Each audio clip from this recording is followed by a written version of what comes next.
बसते हैं। इधर रुक्मणी मैया ने भी भगवान का भजन किया है, सुमिरन किया है, भगवान का चिंतन किया है, भगवान के चरणों का स्तवन चिंतन मनन करके देह मन दोनों पवित्र हो जाते हैं। मैंने बताया कि देह हमेशा गंदगी का पात्र है। बाहरी इत्रों से, बाहरी तैली खुशबू तेलों से इसको सजा दो, अनेक प्रकार के तेल साबुन लगा करके इसको सुखमय आनंदमय बना दो, लेकिन जो आंतरिक मन है वो भगवान के ईश्वर नाम के स्तुति से ही वह शुद्ध माना गया है। और इधर समय व्यतीत होते जाता है तो एक राजा होते हैं, राजा का नाम होता है भीष्मक माता और सज्जनों। भीष्मक पुत्र तो है लेकिन पुत्री नहीं है। हमारे घरों में भी जब पुत्र हो जाता है तो माताएं और घर के सर्वश्रेष्ठ जन प्रसन्न होते हैं। इसलिए यहाँ पर राजा के पुत्र तो है लेकिन पुत्री नहीं है। पुत्री की चिंता में, पुत्री के पाने की इच्छा से पुत्री को कि मेरी पुत्री हो, मैं कन्यादान करूं, मैं उसका लालन पालन करूं करके इनके मन में ऐसा भाव जागृत होता है। भीष्मक राजा ने एक बार नहीं अनेक बार प्रार्थना की और जैसे ही राधा रुक्मणी को पाने के लिए भगवान कृष्ण ने की प्रार्थना और इन गोपियों ने कृष्ण को पाने के लिए की, ऐसे ही भीष्मक राजा ने भी प्रार्थना की। हे राजा से भीष्मको नाम विदर्भाधिपतिर्महान् तस्य पंचान्नवन पुत्रः कन्यका चुबरानना। जो भीष्मक राजा है माता और सज्जनों, इनके 5 पुत्र हैं और जो सबसे बड़ा पुत्र है उसका नाम है रुक्मी। बड़ा पुत्र रुक्मी है लेकिन कोई कन्या नहीं है। एक दिन राजा वन में गए और जैसे ही समुद्र के किनारे गए तो वहां इनको एक कन्या मिलती है, उस कन्या को लेकर के आए, वही मैया रुक्मणी है। रुक्मणी मैया की जय हो। कभी भी माता लक्ष्मी, माता जानकी ये गर्भ में नहीं आते माताओं से जनो। माता जानकी आती है तो पृथ्वी से और लक्ष्मी आती है तो कमल पुष्प से, और इधर आज मां रुक्मणी बनती है तो पुनः उस जल से लेकर के आए हैं।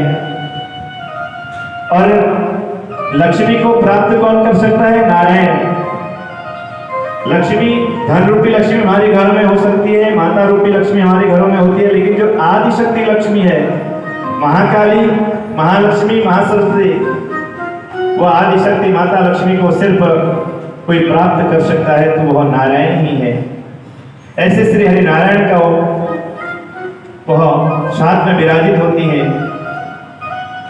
समय व्यतीत होते गया। इधर आज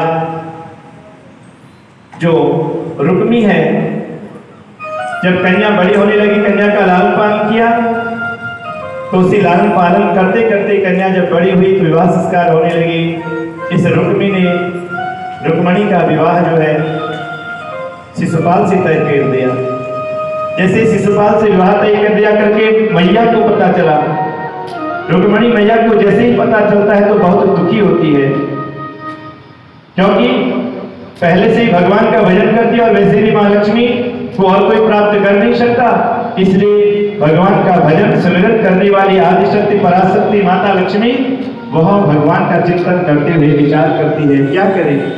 जब पता चला तो थोड़ी दुखी हुई और दुखी मन से अपने भाभी के पास गई। भाभी और ननद का रिश्ता बहुत पवित्र होता है, और जब भाभी और ननद की खटपट नहीं हुई तो फिर अच्छा नहीं लगता। होता है आप कोई ननद भाभियों का घर पहले होता था, अब नहीं होता होगा। और कोई ननद ऐसी होती है वो शाम को भाभी रोटी खाए तो गिनती है 2 रोटी खा ली, 3 रोटी खा ली, लेकिन आप लोगों में वो ननद नहीं होती है, बहुत दूर होती है। और ऐसे कोई भाभियां थी कि जब ननद का बहुत प्यार मिलता है तो भाभी सोचती है इसका जो अच्छे घर में विवाह संस्कार हो, इसका अच्छा घर पर इसको मिले। और जो ननद बहुत तेज तराक होती है तो भाभी सोचती है इसका विवाह कब हो, मैं भगवान से रोज ही प्रार्थना, इसका जल्दी विवाह हो जाता, चले जाती है अपने घर, ऐसा भाभी सोचती है। लेकिन जो बनाता है संयोग से ही सब कुछ मिलता है। ऐसे इधर भी जो रुक्मणी मैया है वो भाभी के पास गई और भाभी से प्रार्थना करती है कि भाभी, मैं तो भगवान के चरणों की दासी और भैया ने मेरा विवाह शिशुपाल से कर दिया, से कैसे हो सकता है? मैं तो नित्यपति गोविंद के चरणों का स्तवन चिंतन मनन करने वाली।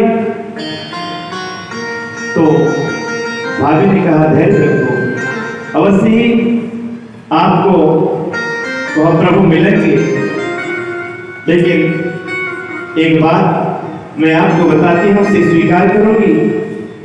भैया ने कहा, बताओ। प्रणाम करते हुए उस शक्ति का ध्यान किया। तब भाभी कहती है कि तुम द्वारकाधीश को एक पत्र लिखो और उस पत्र को लिख करके उस पत्र को वहां पहुंचा दो और आपको बहुत पति रूप में स्वीकार करेंगे। और जो शिशुपाल के साथ का आपका विवाह संस्कार तय किया है भैया ने होगा।